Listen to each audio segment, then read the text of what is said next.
Fique atento às mudanças do Imposto de Renda 2018. Eleitores têm até o mês de maio para regularizar situação com a Justiça Eleitoral. 2018 é ano de eleição. Em Marabá, homem foi assassinado com 6 tiros no bairro Coca-Cola. Já em Belém, mais um policial militar foi assassinado. E mais... Vamos acompanhar que recém-formados encontram dificuldades para conseguir emprego. Hoje é sábado, dia 3 de março. O Jornal RBA começa agora.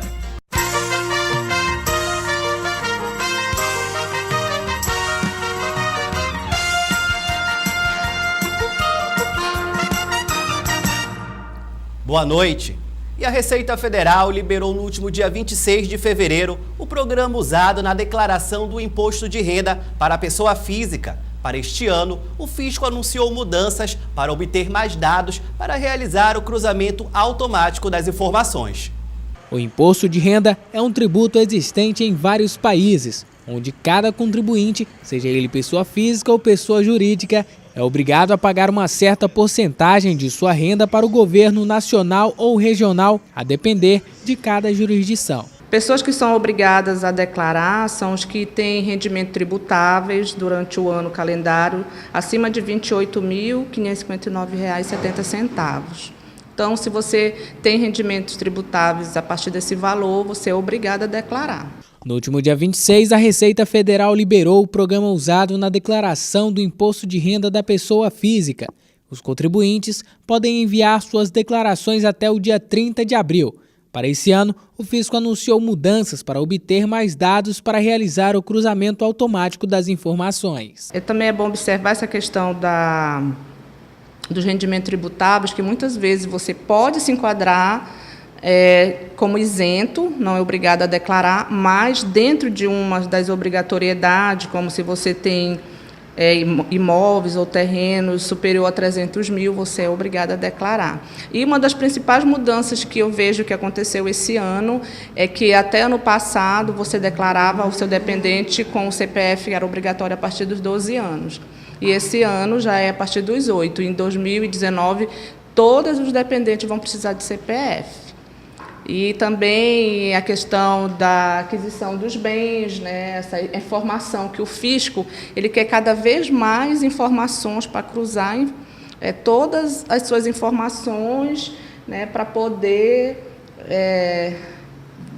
verificar a sua condição de poder declarar ou não os seus bens. Então, aqui, nesse ano, está pedindo, na hora que você declara seu bem, a data da aquisição, qual é a área do imóvel, qual é o registro da inscrição, que são coisas que antes não exigiam. É importante que seja declarado o imposto de renda o mais antes possível, pois após o encerramento da data definida, você poderá pagar uma multa de valor mínimo de R$ 165,74. A forma como a Receita Federal ela encontra de fazer o contribuinte normalizar a situação é justamente suspendendo o seu CPF. Muitas pessoas nos procuram porque foi ao banco tentar fazer algum procedimento bancário e não pôde porque o CPF está suspenso. Aí, quando nós entramos no ECAC, nós verificamos através de um código de acesso, é porque ele deixou de declarar o imposto de renda. Ele achava que não era obrigatório, mas, na verdade, a Receita Federal informou.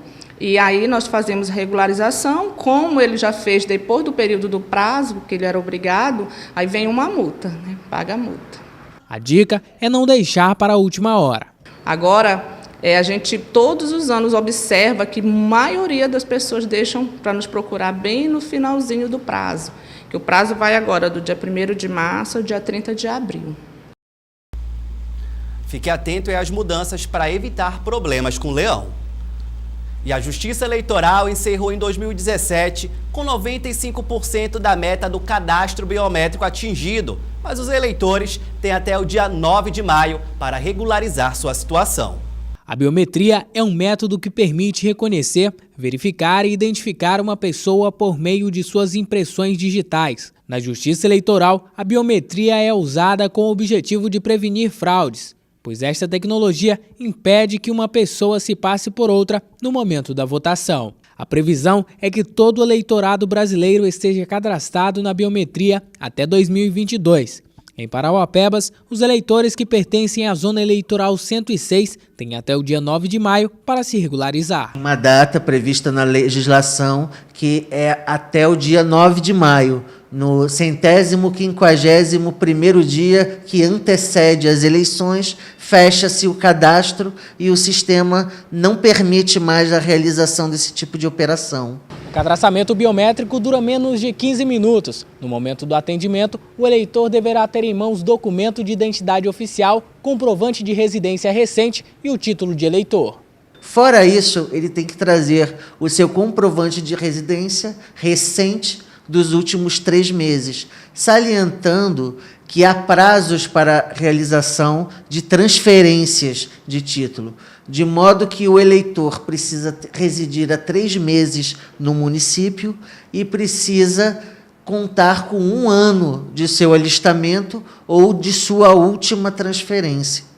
De acordo com o chefe de cartório, quem não se regularizar poderá enfrentar alguns problemas. Agora, aquele que perdeu o recadastramento biométrico em 2005 e teve seu título cancelado, esse não conseguirá votar, não conseguirá obter uma certidão de quitação com a Justiça Eleitoral, o que vai trazer prejuízos para emissão de passaporte, obtenção de financiamentos bancários.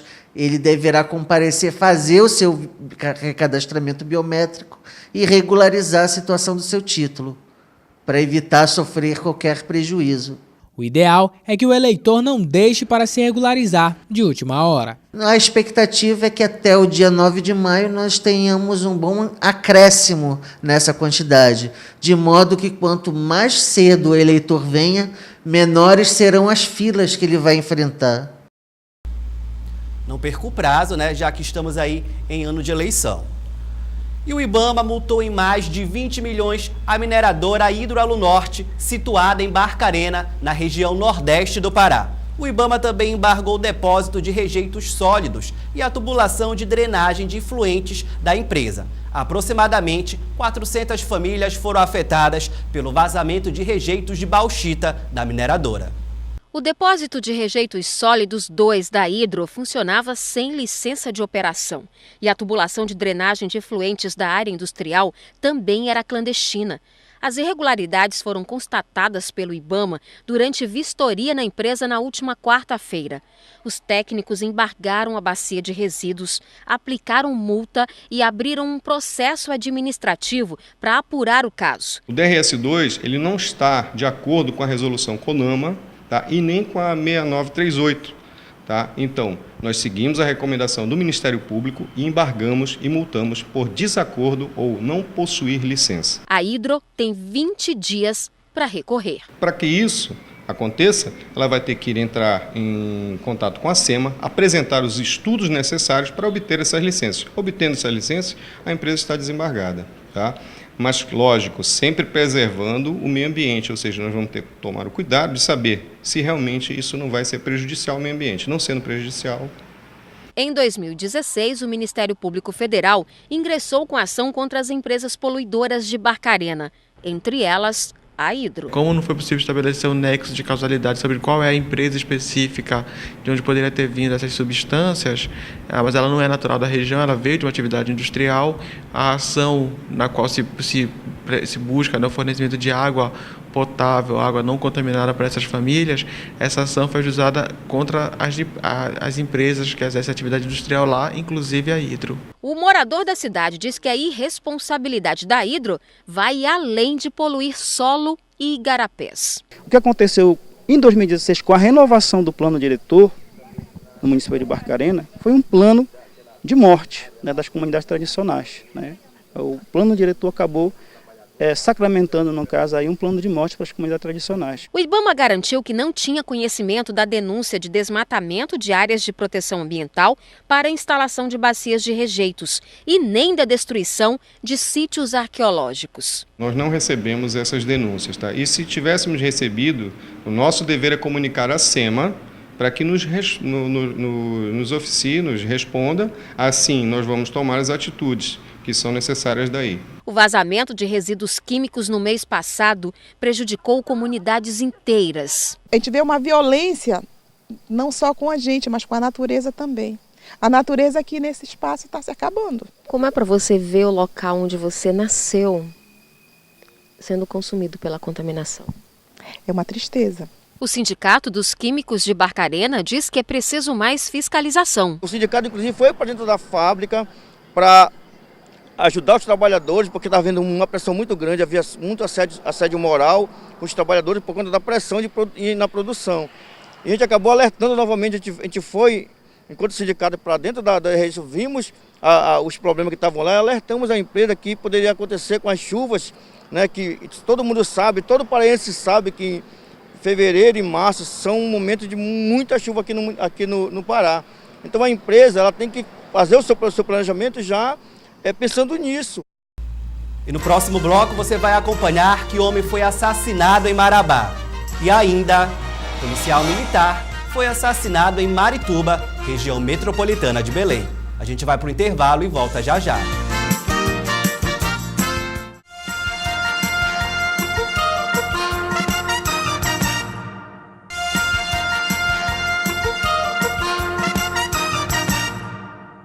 Em Marabá, homem foi assassinado com 6 tiros no bairro Coca-Cola. Os detalhes a gente acompanha agora na reportagem. O bairro Nossa Senhora Aparecida, conhecido como Coca-Cola, mais uma vez protagoniza as notícias policiais. Um homem foi assassinado a tiros na noite desta quinta-feira. Na noite de ontem, por volta de 21 horas, nós fomos acionados sobre a ocorrência de um homicídio no bairro Nossa Senhora Aparecida, conhecido como Coca-Cola. A equipe do Departamento de Homicídio se deslocou até o local, onde foi constatado que a vítima foi alvejada por cerca de 6 disparos de arma de fogo, sendo a maior parte deles na região da cabeça. Apesar de haverem poucas pessoas que estivessem no local e com conhecimento dos fatos, tendo em vista que é comum a situação de aglomeração de populares, mas com pouca interação entre as polícias, aliás, deles com a polícia, nós conseguimos obter poucas informações. De acordo com a polícia, André Ribeiro Leitão, de 37 anos, era usuário de entorpecentes. Os assassinos chegaram em uma motocicleta, chamaram pelo nome de André e efetuaram 6 disparos. O crime aconteceu em um bar naquele bairro. A polícia agora conta com o apoio da população para descobrir a autoria e a motivação do crime. Ainda não há informações sobre o histórico da vítima, principalmente no que se refere ao envolvimento com a criminalidade. O que foi apurado no local é que ele era sim usuário de drogas há algum tempo, e talvez seja essa uma das possíveis motivações do crime. As oitivas serão realizadas ao longo da semana para que a gente possa apurar mais informações sobre a vítima e a dinâmica do crime, mas desde já, como sempre, a gente pede o apoio da população para que encaminhe, através do Disque Denúncia, caso não tenha intenção de se identificar, as informações que possuam sobre o crime. Todas são importantes e tudo ajuda a polícia a apurar mais rapidamente a autoria e motivação de mais esse crime de homicídio ocorrido em Marabá. E a gente continua com notícias de Marabá. Um agente da Guarda Municipal foi preso. Ele é suspeito de participação em um homicídio. A Polícia Civil fez cumprir o mandado de prisão temporária expedido pelo juízo da 3ª Vara Criminal da comarca de Marabá em desfavor do agente da Guarda Municipal de Marabá, Alessandro Caldas Pó. Cai sobre ele a acusação de envolvimento no homicídio de Nayara Vieira Ribeiro, ocorrido no dia 13 de outubro de 2017. O Caldas estava trabalhando, nós demos cumprimento à medida com ele estando de serviço, já que nós não tínhamos informações sobre a residência ou onde ele poderia ser encontrado. A prisão foi decorrente da investigação feita no homicídio de Nayara Vieira Ribeiro. O crime ocorreu na noite do dia 13 de outubro do ano passado. A Nayara, como as outras 2 pessoas, tinha sido vítima de tortura no dia 9 de outubro. Fato esse que gerou a prisão de outro guarda municipal, Rômulo Passo Soares. E a partir da investigação da tortura é que nós conseguimos apurar e obter elementos sobre a motivação e autoria no crime de homicídio. Outro agente da Guarda Municipal, Rômulo Passo Soares, foi preso em outubro do ano passado, acusado de participação nos crimes de tortura, agressão e estupro contra 3 vítimas, Entre elas estava Nayara, encontrada morta 5 dias depois. Apesar de terem sido feitas diligências desde a época dos fatos, somente agora, no mês de fevereiro, quando nós conseguimos identificar e localizar uma testemunha presencial do crime de homicídio, é que nós conseguimos apurar com a certeza necessária para a representação ao Poder Judiciário das prisões que os autores seriam os 2 guardas municipais já mencionados, Rômulo Passo Soares e Alexandro Caldas Pó. O juiz da 3ª Vara Criminal decretou a prisão temporária por 30 dias dos 2 guardas. Ontem nós demos cumprimento à prisão do Caldas e, em razão de estar o Rômulo preso na cidade de Belém, nós estamos aguardando, apesar de já termos entrado em contato com o presídio para tentar dar cumprimento lá, que ele seja trazido para a audiência, que está designada para a próxima semana, para que também seja dado cumprimento ao mandado de prisão expedido em relação a ele. Mas nesse período serão realizadas outras diligências para que a gente confirme a autoria e, assim, o real envolvimento deles na ação criminosa e todos os elementos que circundam a prática do crime, seja a motivação, a dinâmica dos fatos e todos os elementos necessários para a conclusão das investigações. O mandado de prisão temporária contra o agente Caldas tem uma duração de 30 dias, podendo ser prorrogado por mais 30. O acusado passou por exame de corpo de delito e transferido ao Centro de Recuperação Regional Agrícola Mariano Antunes. E a violência não para por aí. Em Belém, um sargento da Polícia Militar foi executado na Praça Matrix, em Marituba, região metropolitana de Belém. Passava um pouco de meia-noite, o sargento Souza, junto com o parceiro dele, estavam nesse trailer aqui, Jorge, vamos até aqui, estavam naquele trailer ali, prestando serviço, e em poucos minutos o sargento saiu e foi até ali a barraca de Guaraná, à nossa esquerda aqui, exatamente naquela segunda barraca ali, entre aquela segunda barraca, e ele foi comprar, como fazia normalmente, aí foi abordado por um homem que fez pelo menos um disparo no pescoço da vítima.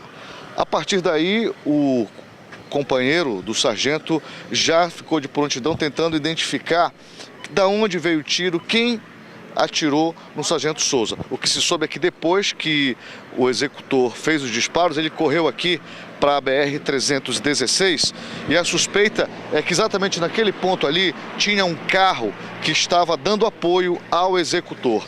A partir daí, a polícia começou a entrar em ação, primeiro para socorrer o sargento para ver o estado de saúde em que ele se encontrava. Segundo, já tentando identificar os autores. Acontece que na fuga desses bandidos, em uma rua, a polícia ainda está fazendo o levantamento, trombou com uma viatura da Rotan.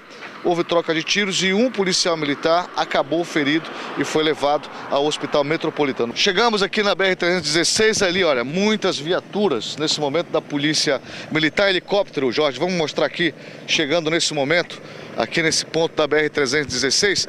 Vamos tentar chegar agora lá no local para ver exatamente o que está acontecendo. Vamos acompanhar, ver de perto aqui o trabalho da divisão de homicídios aqui no local, um trecho já próximo ao distrito de Americano.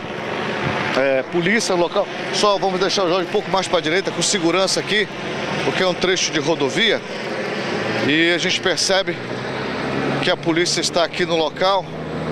Olha, que marcas de pneu, tem um carro que prendeu fuga, tentou entrar aqui no ramal.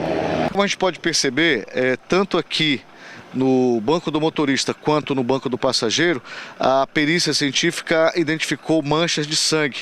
Isso agora à noite foi feito um trabalho apenas superficial. As hipóteses deles, feridos, podem estar escondidos ainda, a polícia vai esperar todo dia para tentar localizá-los, ou eles podem ter dado a volta, existe também essa possibilidade, e mais na frente atravessado a pista e podem estar do outro lado da mata. As buscas continuam, o trabalho da polícia continua e a ideia agora é tentar identificar os autores da morte do sargento Souza, lá da Praça Matriz de Marituba, do 21º Batalhão.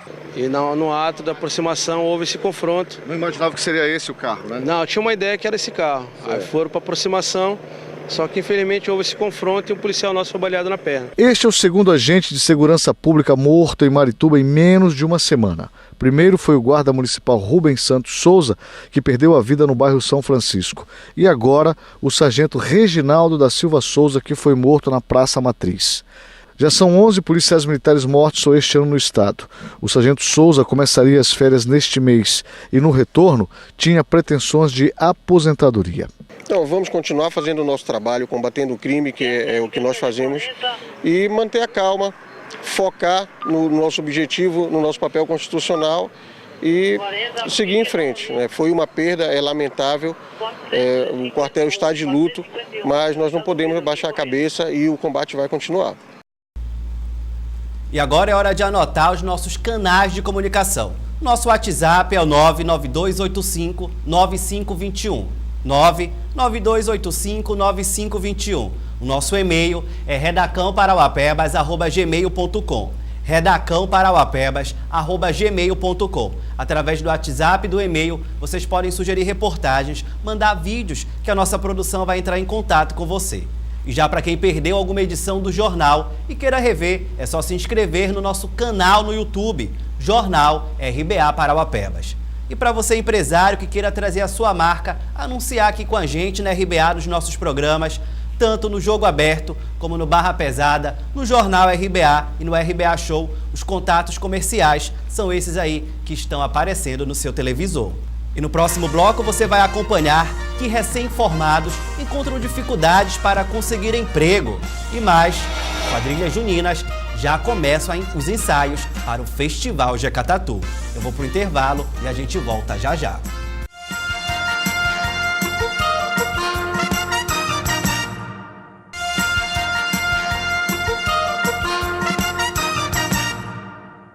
E já estamos de volta.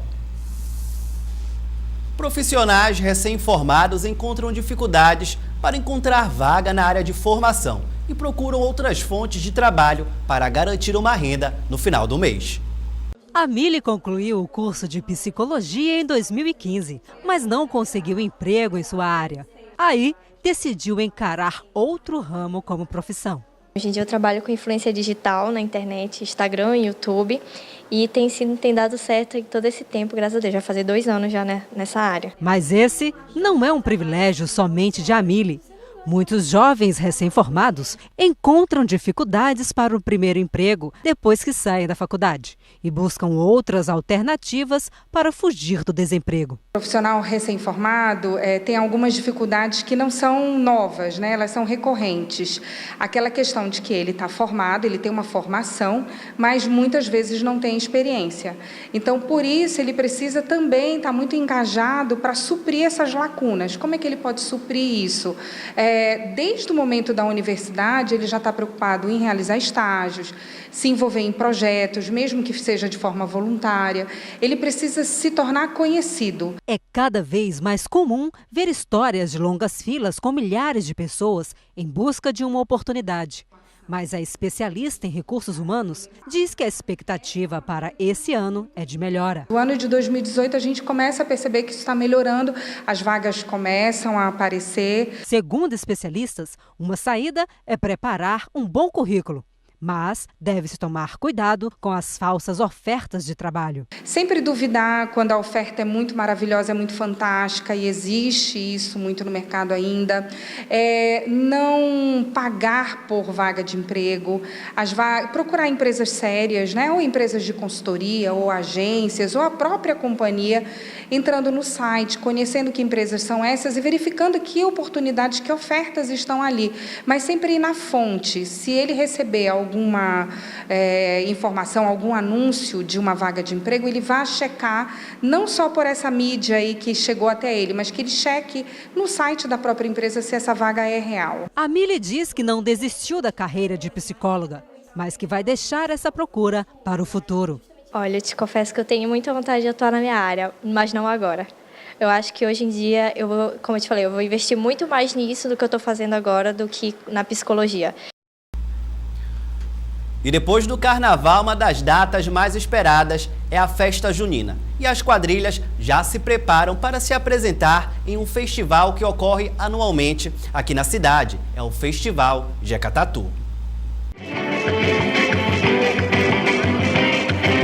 Ainda estamos no mês de março, faltando 3 meses para o início das festividades de São João. Mas, por incrível que pareça, já tem quadrilha junina se preparando desde o mês de janeiro, como é o caso da Junina Império de São João.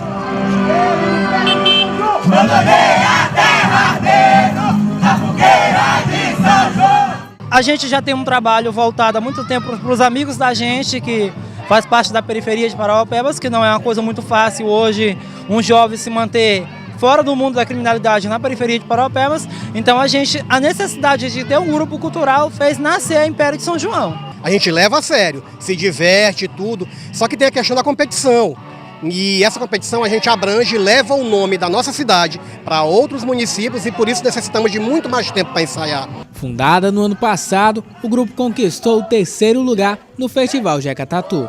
Foi uma boa colocação, mas não satisfaz, né?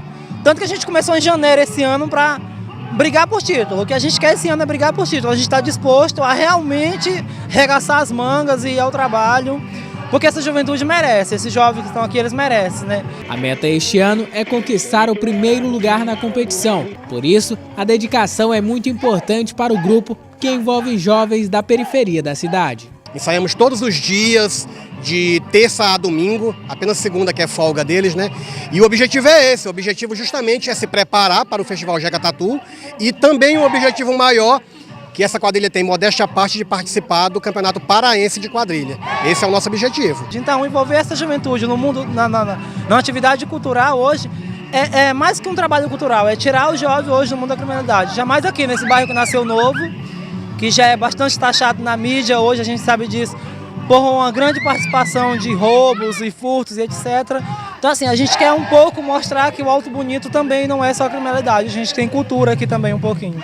Para os jovens dançarinos, participar da quadrilha Império de São João é um grande privilégio. Para mim foi eu que fundei desde o ano passado, do 1º ano eu tô nela, foi uma maravilha, está sendo ótimo para mim. Já tenho quase um mês aqui na Junina, entendeu? Venho de outra Junina também do mesmo estilo.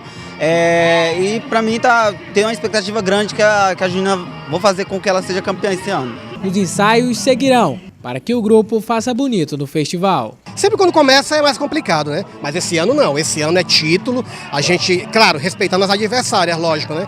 Mas o objetivo é esse, o objetivo é título a todo custo. Se vier com a bênção de Deus a gente agradece, se não vier é aprendizado para 2019.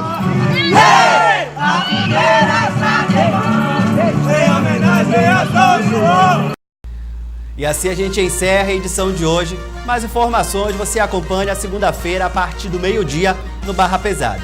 Fique agora com as principais notícias do Brasil e do mundo com o Jornal da Band.